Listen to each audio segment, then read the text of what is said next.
El conflicto de los siglos, capítulo 22, una amonestación rechazada, parte 2.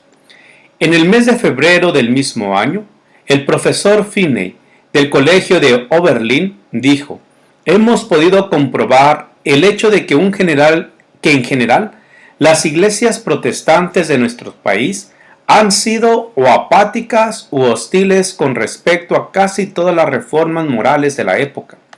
Existen excepciones parciales, pero no las suficientes para impedir que el hecho sea general.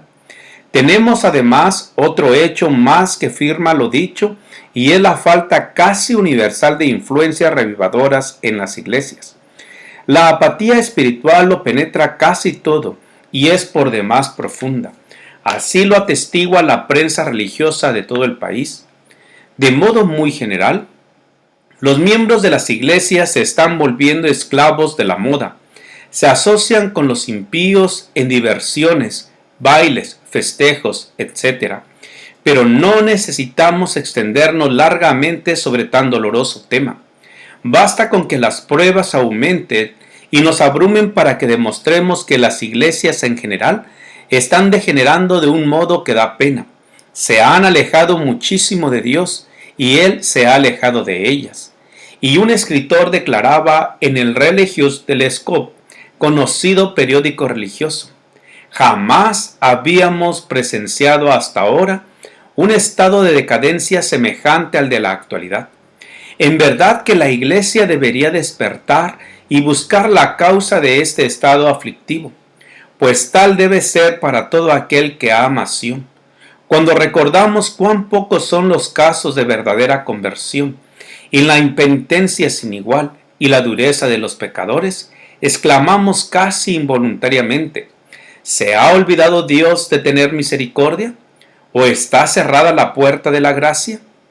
Tal condición no existe nunca sin que la Iglesia misma tenga la culpa. Las tinieblas espirituales que caen sobre las naciones, sobre las iglesias y sobre los individuos no se deben a un retraimiento arbitrario de la gracia divina por parte de Dios, sino a la negligencia o el rechazamiento de la luz divina por parte de los hombres. Ejemplo sorprendente de esta verdad lo tenemos en la historia del pueblo judío en tiempo de Cristo. Debido a su apego al mundo y al olvido de Dios y de su palabra, el entendimiento de este pueblo se había oscurecido y su corazón se había vuelto mundano y sensual. Así permaneció en la ignorancia respecto al advenimiento del Mesías, y en su orgullo e incredulidad rechazó al Redentor. Pero ni aun entonces Dios privó a la nación judía de conocer o participar en las bendiciones de la salvación. Pero los que rechazaron la verdad perdieron todo deseo de obtener el don del cielo. Ellos habían hecho de las luz tinieblas y de las tinieblas luz, hasta que la luz que había en ellos se volvió tinieblas. Y cuán grandes fueron aquellas tinieblas. Conviene a la política de Satanás que los hombres conserven las formas de religión, con tal que carezcan de piedad vital. Después de haber rechazado el Evangelio, los judíos siguieron conservando ansiosamente sus antiguos ritos y guardaron intacto su exclusivismo nacional.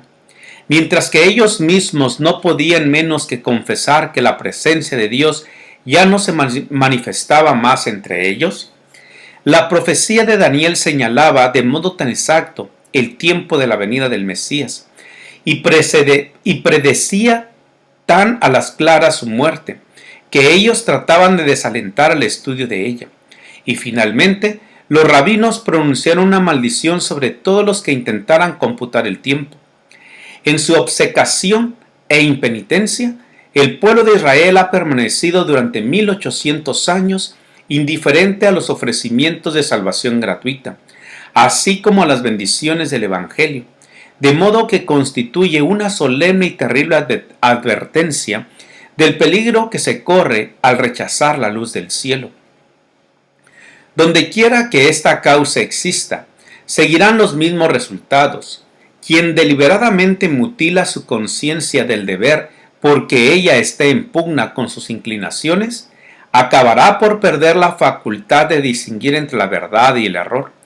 La inteligencia se entenebrece, la conciencia se insensibiliza, el corazón se endurece y el alma se aparta de Dios. Donde se desdeña o se desprecia la verdad divina, la iglesia se verá envuelta en tinieblas, la fe y el amor se enfriarán y entrarán el desvío y la disensión. Los miembros de las iglesias concentran entonces sus intereses y energías en asuntos mundanos, y los pecadores se endurecen en su impenitencia. El mensaje del primer ángel en el capítulo 14 del Apocalipsis, que anuncia la hora del juicio de Dios y que exhorta a los hombres a que le teman y adoren, tenía por objeto separar de las influencias corruptoras del mundo al pueblo que profesaba ser de Dios y despertarlo para que viera su verdadero estado de mundanalidad y apostasía. Con ese mensaje, Dios había enviado a la iglesia un aviso que, de ser aceptado, habría curado los males que le tenían apartada de él. Si los cristianos hubiesen recibido el mensaje del cielo, humillándose ante el Señor y tratando sinceramente de prepararse para comparecer ante su presencia, el Espíritu y el poder de Dios se habría manifestado entre ellos. La iglesia habría vuelto a alcanzar aquel bendito estado de unidad, fe y amor que existía en tiempos apostólicos, cuando la muchedumbre de los creyentes era de un mismo corazón y de una misma alma, y hablaron la palabra de Dios con denuedo, cuando el Señor añadía a la iglesia los salvados de día en día. Hechos 4:32-31 y 2:47. Gracias por escuchar este audio. Te invito a compartirlo y escuchar el siguiente capítulo. Te invito a suscribirte a mi canal de YouTube, Juan Manuel Flores Espinosa. Jehová te bendiga y te guarde. Jehová haga resplandecer su rostro sobre ti y te dé paz.